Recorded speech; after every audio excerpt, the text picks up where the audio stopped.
We're making short ribs. A couple pieces of butcher's twine and a surgeon's knot will ensure that these stay together when we cook them. Make sure you brown them on all sides. And to peel those pearl onions, just blanch them first. And now they pop right out.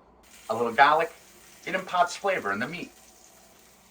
I think it's time, don't you? It's time. But that's not going to be enough. That's enough.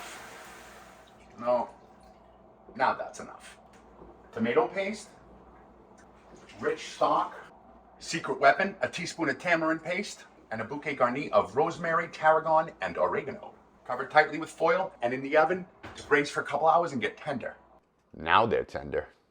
To counteract the richness, we're going to saute some mushrooms and garlic.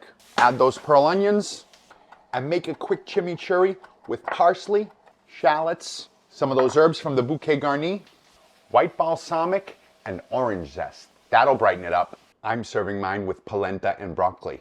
Some of those mushrooms and onions, that rich wine reduction, and that chimney will cut that richness. Oh my gosh, this meat just falls apart. So good. Oh my God. This is melt in your mouth meat. That reduction is almost like candy. Ah, And put that shit on everything.